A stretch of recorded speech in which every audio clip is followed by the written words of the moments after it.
Welcome to School Zone, the podcast of the Oklahoma Public School Resource Center. Really excited today to have two folks from the State Department of Education, Beth Whittle and Elizabeth Suddath. I'm going to let you guys give your titles and introduce yourself. I'm going to say just a couple introductory comments. Number one, we should take a bet on how long it takes for me to mess up Beth and Elizabeth together. But more importantly, this is a really exciting podcast. This is episode 2 of our series working with the State Department. We hope folks have already listened to our interview, which we broke up into 2 episodes. So there's part 1 and part 2 of our conversation with State Superintendent Hoffmeister. And today we're going to be delving into one of the topics that we covered sort of at a high level with Superintendent Hoffmeister, which is trauma-informed instruction and ACEs, and we're going to get into defining all these different pieces. But first, I'll look to my right here. Elizabeth Suddath, why don't you tell us your title, what you do, and maybe give us a little bit of your background. Yeah, so my title, I'm Director of Prevention Services with the State Department, and I'm also Project Director on one of our school climate transformation grants. So a little bit about that. The director or the prevention office is over bullying prevention, substance abuse prevention, suicide prevention, and overall school violence prevention in Oklahoma City schools. So everywhere I go, I say bring all the fun topics people love to talk about. Yeah. But it is something, preventing those things in schools, just something I have always been very passionate about. And then a little bit about our school climate transformation grant. We have a team of 4 regional behavior specialists across the state of Oklahoma, and they are working with different schools on how to look at positive school climates, how to make some of those transformations, what's going on in the school climate, and all of that stuff. And we're also doing a lot of trauma-informed education with them, as well as some opioid prevention education. So it's a really Timely cool topic. Yeah, it's a really cool grant. I'm excited to be a part of that as well. So my background is actually in public health. Okay. So I specialized in health promotion sciences. So with that, I went into working with different high schools and middle schools across Oklahoma City of doing different prevention programs.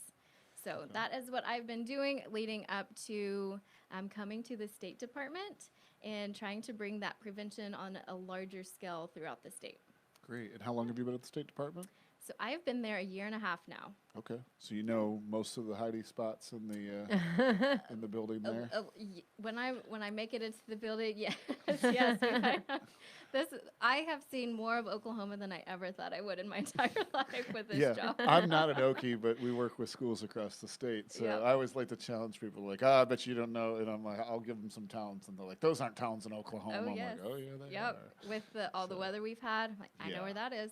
Yeah. Yep, been there. I know where Oh, that is. yeah. It is kind of fun. Yeah. I'll sit with my wife, and she's like, do you know where Goaty Bow is or where, you know? And you I'm know like, how to "Oh, say yeah." it. So you are an There Okie you now. go. I'm working on it. Awesome.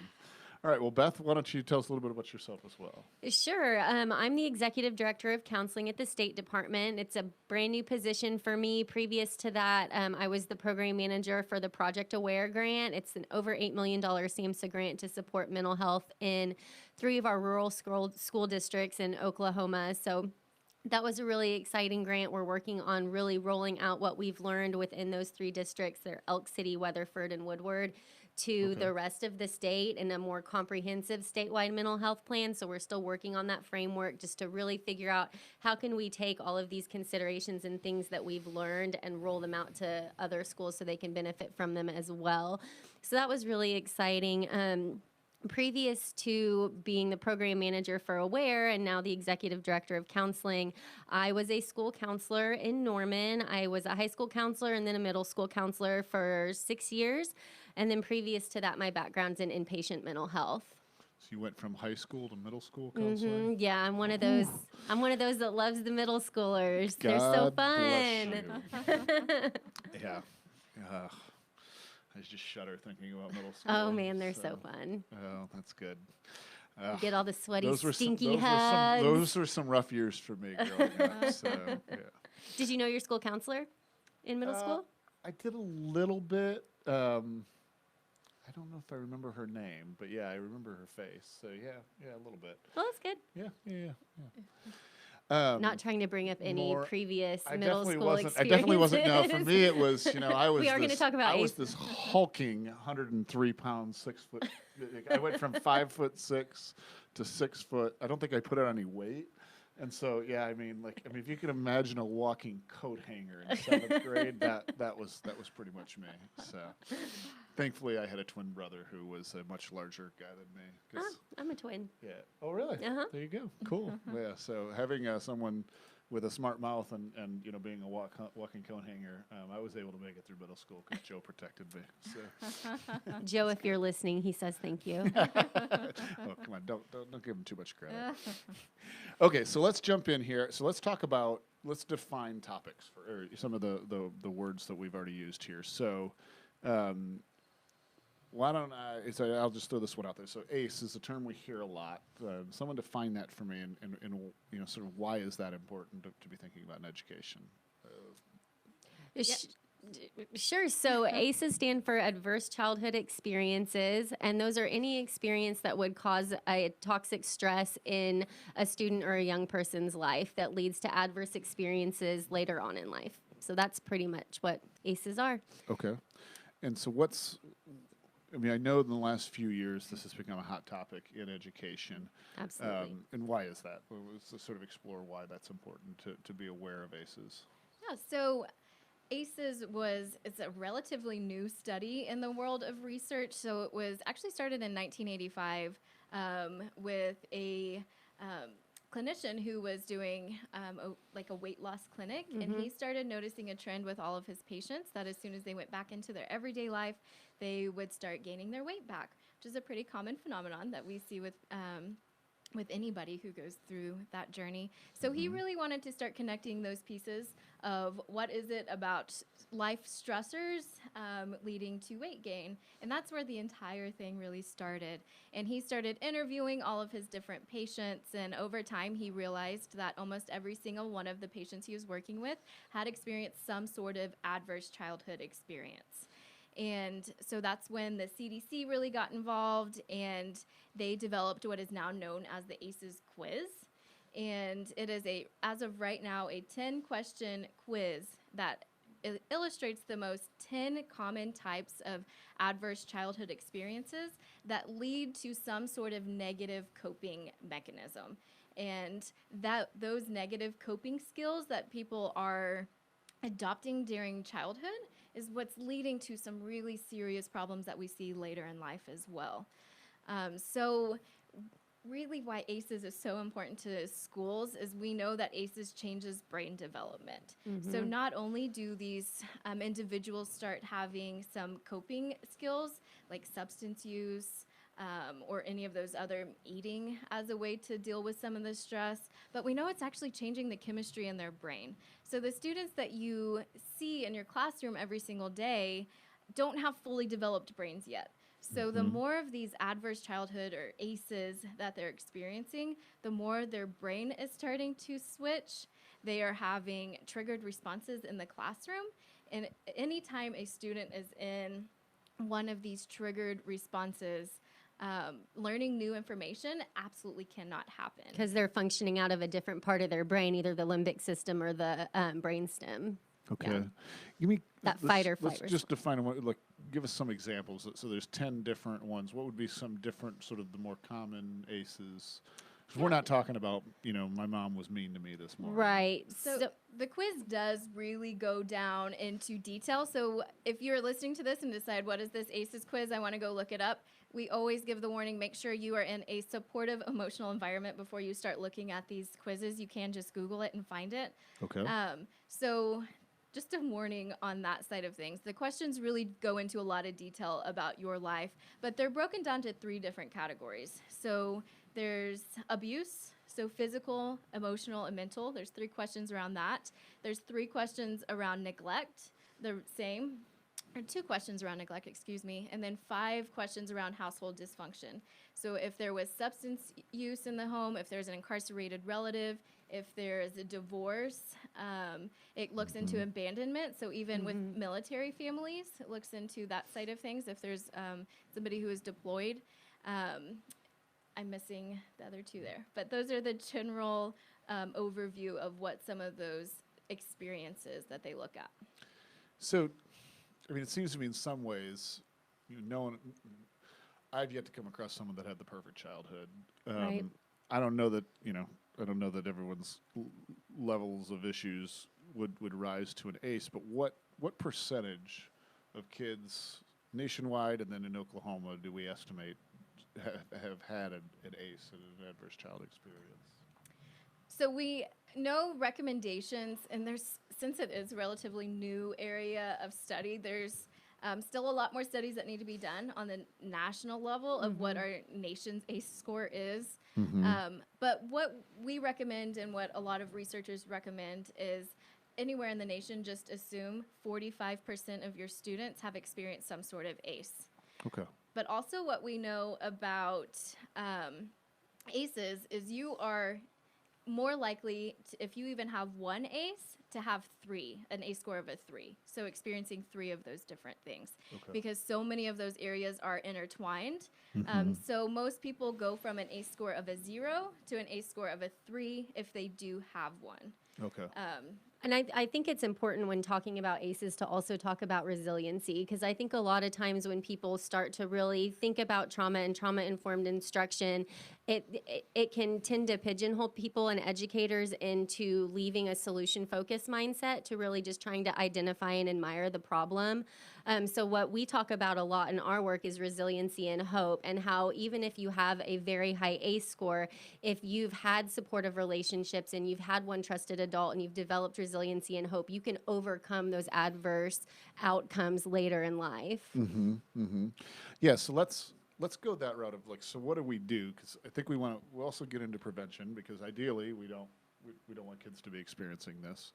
But, as educators, we don't get them from the womb, right? We get them a little bit later. And, we can't prevent everything. So if we're talking to educators, what can an educator do if they're assuming 45% of their kids have already experienced some of these issues?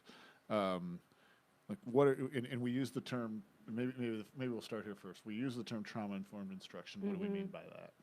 Well, I think initially is just really gaining an overview and an understanding of what trauma-informed instruction is, and really adopting the mindset of a student who's experienced trauma might not always be choosing the behavior that's frustrating you in the classroom. It's just an automatic reaction because it's what's worked in the past to keep them safe. And when you're able to adopt that mindset and really look at your students through that lens, it can help you be much more present with them in the moment to help them work through whatever behavior is presenting in the classroom.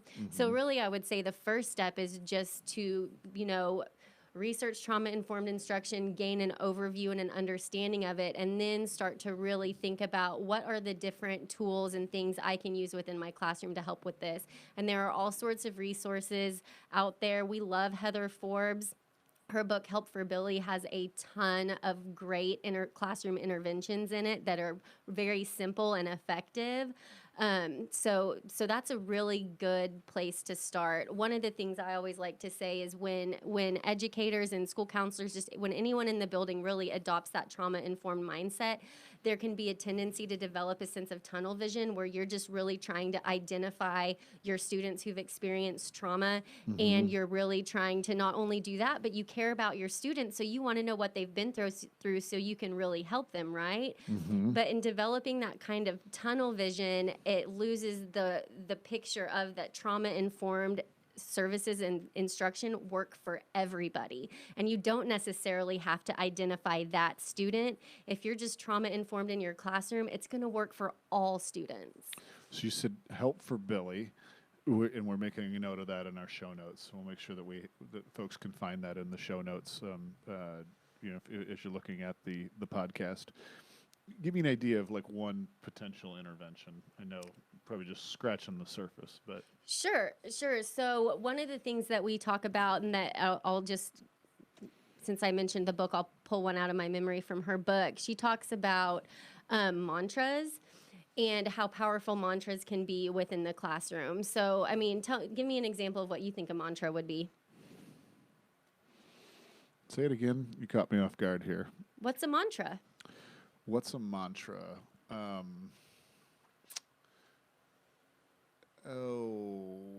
So mantra would be I'm good at sports. Yeah, exactly. So any sort of self-affirmation, right? And the way that the brain science behind that is the more often you speak something out loud, the more it can become one of your core beliefs. Oh wow. And that's the magic of it. I mean, she references Muhammad Ali a lot throughout her book and how he would wake up every morning and say, I'm going to be the greatest. But everyone always said, no, you're not, you know? Sure. And he attributes all of his success to daily mantras. So one of the things that she talks about is mantras within the classroom. So this is something you could do either before an event happened in the classroom. Maybe a student throws a chair and other students become triggered because they don't feel safe. She talks about that these are something that are important to practice on the front end. So who's in charge to keep you safe in the classroom? I'm in charge. You're in charge to keep me safe, talking to the teacher. Are you safe inside this classroom? Yes, I'm safe inside this classroom, right? And so just having those affirmations and mantras daily and doing that practice can really create a culture of safety. But one of the things that we've kind of joked about is, depending on the age and grade level, kids might think that's pretty cheesy, right? But yeah. if you get them when they're young and you really explain to them the science behind how things that you repeat can end up becoming a core belief, I'm good enough, I'm worthy, then they can buy into it. And that's just one of the things she mentions that we talk about. Yeah, and I've seen this at elementary schools where they start with the, different chants and different things. That really is reinforcing sort of an organizational culture and the individual. Absolutely. And that's trauma-informed instruction. Yeah, so I think that people just get so stuck on trauma-informed instruction is this set box of interventions and this set thing that we do within our school, but it's really just a mindset shift. You reminded me I think a little bit. Oh, I'm sorry, go ahead. Oh, no, Jump I was in just here. going off that mindset shift. It's going from one of the biggest things that you can capture what happened to him to what's wrong, what's wrong with him to what happened to this person or what happened to this student. That is one of the biggest mindset shifts that is trauma informed. So it's not this toolkit. There are a lot of great strategies, and I can go into some of the different principles of how to even have a trauma informed classroom. But really, if you can just use this lens as a way to look at all of your students, and instead of that was so disrespectful, one of my favorite phrases, I will not tolerate disrespect, Right. to how can I help them learn respect? How can I teach respect? Because maybe they are not learning these skills in at home, like, that some of those different places that we think, well, they should be coming to school with this knowledge already. And maybe it's a senior in high school, you think, well, they should know what respect is. We've been talking to them. Well, Sure. maybe nobody has ever taught this student what respect really looks like. Yeah. And Or maybe that's it really just what it hasn't means. sunk in for some reason. Right. Right. Yeah. Or maybe in their past, in their home life, respect is something that's dangerous, right? So when they learn about respect at school, they feel unsafe, they shut off, they're not in that brain space to learn anymore. I mean, respect can go all sorts of different ways depending on your home life. So just thinking about those things outside of the realm of just normal instruction is what makes a trauma-informed educator. You reminded me, so I was a special educator when I taught, and I interviewed for a summer teaching position, and it was for general ed. This was at the beginning of the high-stakes testing movement, and this is in Louisiana, so 8th graders had to pass the state test in order to move on, and this one school had a number of 8th graders that had not passed math, and so they were looking for someone to teach math. And so I went and interviewed, and I was really excited by their approach. They were not teaching to the test. They actually had a games-based program that they wanted to use, and it was a great experience. But during the interview, you get to my favorite part, which is, well, do you have any questions? And I said to him, I said, yeah, are you worried about parents, having a special educator teaching general ed? Good question. And the principal said, let me answer your question with a question. And I said, yeah. And he said, why don't you tell me what you do with, pick out a student and tell me how you, how you approached instruction for that child. And I talked about the creation of the IEP and how I work with the parents to set goals, and then we had strategies, and then I worked with all of the kids' teachers to make sure that the strategies aligned to that kid's needs and specific learning modalities. And he finished, and he said, he sort of parroted back my answer, and he said, so you developed an individualized plan for a kid, and then you developed some strategies, and then you track progress, and throughout the year you kind of modified to make sure that the kid was on track. And I said, yeah. And he said, is that special education, or is that just education? Is that just best practice? Yeah, Right. yeah. And Right. it seems like a lot of the trauma-informed stuff is sort of the same thing, right? There's probably some specific skills and some specific information to look for, but in many ways, the strategies you're talking about are really just good education, right? So for example, I mean, yeah, trauma informed is really just best practice, but going back to talking about interventions and how they kind of impact the brain, teachers can adopt neurofeedback activities within the classroom, which are super easy. You can find them online. My favorite's the ABC 1, 2, 3. It engages the 2 different parts of your brain to where do you know them off the top of your head, Elizabeth? It's the one that handles balance, that's your cerebellum, and then the prefrontal cortex, that's the one that we really want kids in order to be engaged in learning. So these neurofeedback activities are actually a great, simple, easy intervention you can use within your classroom that goes kind of beyond just that this is what we should be doing for all kids. Okay. Kind of like you were talking about. Okay. And that really leads into where we are going now with this trauma-informed instruction piece. So in the past, it's really in the last year we've seen the requests just skyrocket for having these professional developments, and it's been great. The response from schools has just been so great too around going through these professional developments. So we're looking at, how do we take what is next? So what are the next steps for us? And that has had us look at, okay, how are we going to structure this out for schools as well? And that is where we have incorporated this more tiered model, so multi-tiered systems of supports. So what that means, and it's going to be represented at Engage this summer, little plug there for Engage. Yeah, I want to make sure we highlight this. So the way we're breaking it down now is, first you have to have the basic understanding of ACEs. And that's what, we talked about this morning. We have to talk about how it is changing brain development. And the more we can start seeing, these triggered responses in students as cortisol level rising in their brain instead of a behavior issue, it's a brain issue, not a behavior issue, the more you can start seeing through a trauma-informed lens. And then from there, you go into Tier 1. So all of these Tier 1 practices are your strategies for all of your students. So what are you going to have in your school? What are you going to have in your classroom that every single student can utilize? And this is really where we start getting into the 4 common rules of you have to allow students to de-escalate in their brain to regulate again before you can talk about anything with them or before they can solve any problem. Or before they can even start learning new information. We talk about how discipline should be to teach new patterns of behaviors, not just to punish. And that what you're seeing in the classroom is just the tip of the iceberg. What's really going on for that student is everything that's below the surface, and you are just seeing the tip of the iceberg. Mm-hmm. So this leads into really the Tier 1 strategies. What can you do in your classroom? And really quickly, just some things you can implement. When you start noticing that maybe 1 or 2 of your students are every day before we go to lunch, there's a triggered response here. Every time they come into my class 7th hour, we're having, some sort of outburst.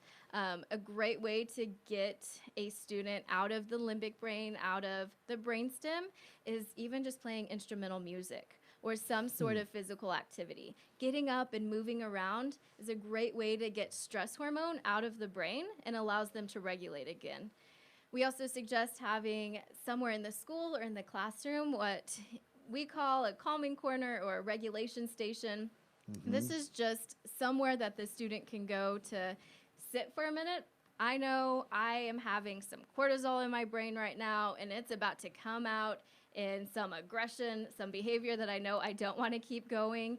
And so I'm going to go sit in this calming corner for a minute. And the teacher knows that it's okay for me to go do this because it's preventing a behavior from happening. Can I interject there? Because I got a funny story for you about calming corners.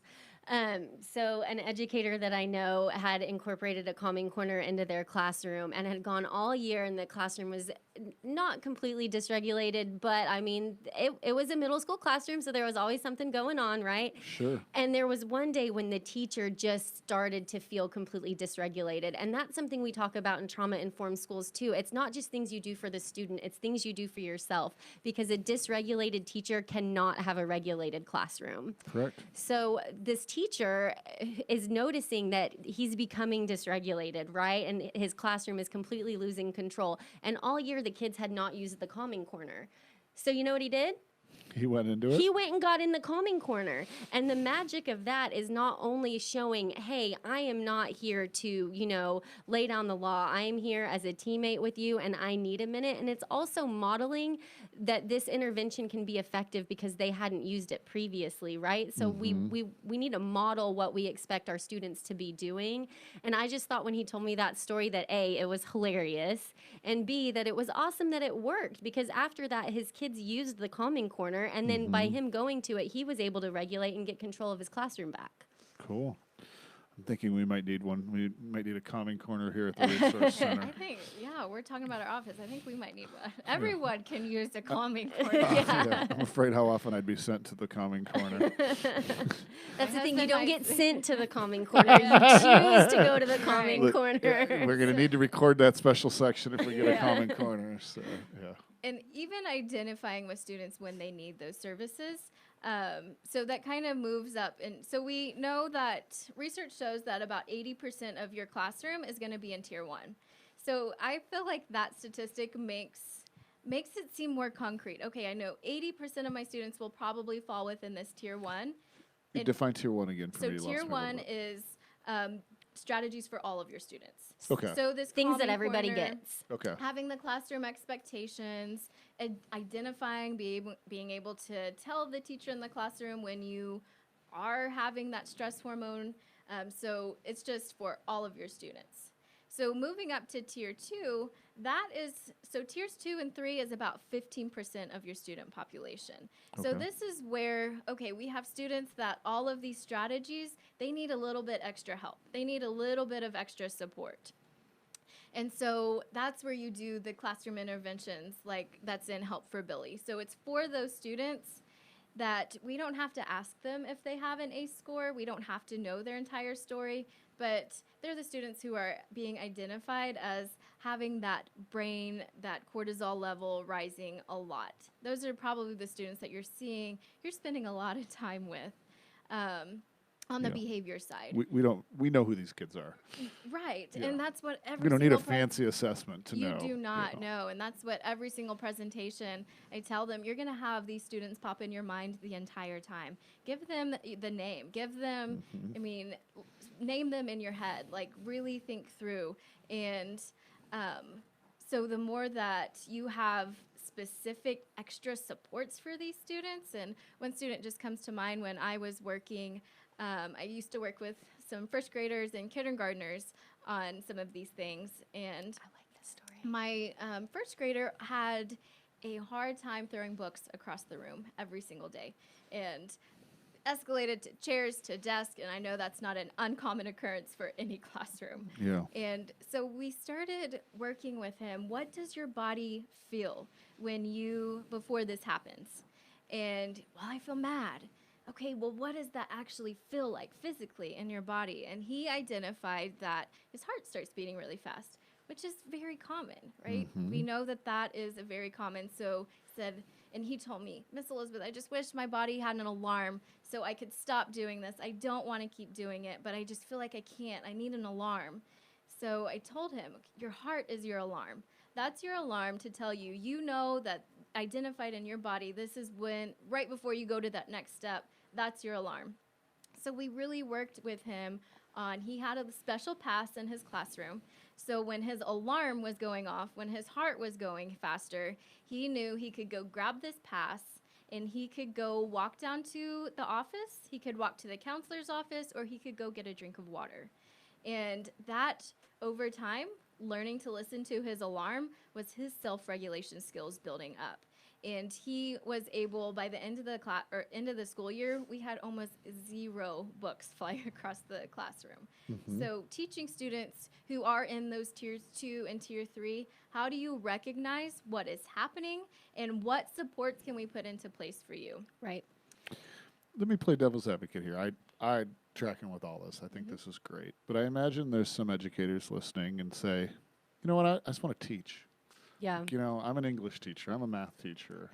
You know, why I didn't go to. I'm not a counselor. I'm not a mental health professional. Why am I the one that has to do this? Right, and we're not asking teachers to be mental health professionals or counselors. The magic with trauma-informed instruction and just even implementing some of these strategies in your classroom, you signed up to be a math teacher. You signed up to be a language arts teacher. By implementing these strategies, your instruction time is going to increase, and you're going to get to do more of what you love and less of classroom management. Yeah. No, I think, you know, I'm sensitive to that argument because I do think the job of a teacher is unfair, right? I mean, we ask teachers to solve all kinds of problems that probably shouldn't be their problem. And, you know, whenever we have a quote unquote solution at the Capitol, a lot of times it's let's make teachers do more, right? And we pay them oh so well. So, you know, I am sensitive to the idea of, is it really fair to ask educators? The flip side is, you know, one of my principal used to have a sign that said, we have to teach the kids that we have, not the ones we wish we had. Right. Right. And she had that hanging in her, I don't know if I got it exactly that way. And I think, like, look, you know, we have the students, we have to meet them where they are, and we need to find strategies so that we can then have the outcomes that we want. Absolutely, and that's why Elizabeth has structured the trauma PD the way she has, is she talks a lot about ACEs and the background of trauma informed, but we also really focus a lot on the toolbox that educators can use that don't take a lot of time. These are things that you can take back and automatically use within your classroom instead of asking them to do just one more thing, because I've been in the building. I know what it's like. It is tough. But if somebody would have come to me and said, this will make your job so much easier if you just implement it with fidelity, and I did it, I would have been so grateful. Yep. We're also really big advocates for incorporating, you know, your at that tier 3 level, and that's another thing. So tier 2 is really where you have small group sessions, like I was talking about. You put in some of those other, maybe a check-in, check-out system, a special pass for the student, just that out for them. But at that tier 3, that's a 1-to-1 ratio, which should be done outside of the classroom.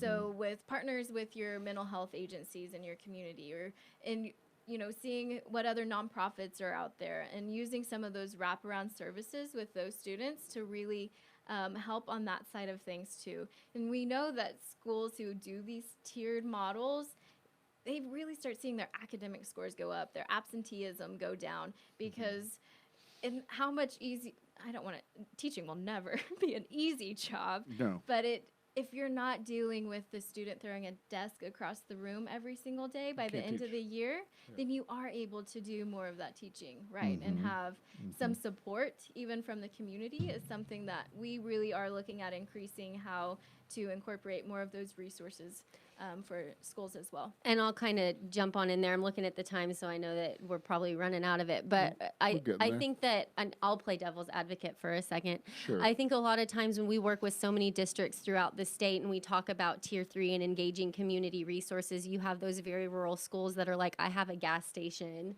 You know, like how am I supposed to engage community resources to help support this student? And those are some things that we're really working on with Project Aware in those rural districts, to really think outside the box on how can we bring in entities that might not be in your town to help support your students. So those are things that we're definitely aware of, and things that we're definitely think are important and working on for sure, because we know the need is there in our state. And the Resource Center works with a lot of those rural districts. We'd love to be a force multiplier and help with this as well. So if there are things that we can do, please let me know. Let's make sure that folks know where they can get more information. So in the show notes, we've put Help for Billy is a great book to reach out to. We mentioned the Engage OK conferences. Those are in July, and you guys know the website offhand? I don't have it in front of me. Engage.ok.gov. There we go. So those are going to be around the state, and y'all will be there speaking, and they can come get resources there. Yep, we're going to be doing our tiered. Elizabeth's doing tier 1, tier 2. I'll be doing tier 3 sessions regarding trauma informed. So there's resources there as well. Fantastic. And people can always not hesitate to reach out to Elizabeth or I. Okay, and you guys are right on the SDE website. Yep. We'll give links to their contact information in the show notes. So. And then always, if schools need some help, they can reach out to the Resource Center as well, and we'd love to help connect and see how we can help Yeah, support. definitely. I would love to connect with you more about that. Cool. Well, we don't want to go too long today, but this was, I actually learned quite a bit today. I really appreciate you coming in, and I also just really appreciate the work that you guys are doing. This is important work, and I think the students in our state will be better for it. Okay, well, thank you for having us. Thank you so much for having us. Thank you.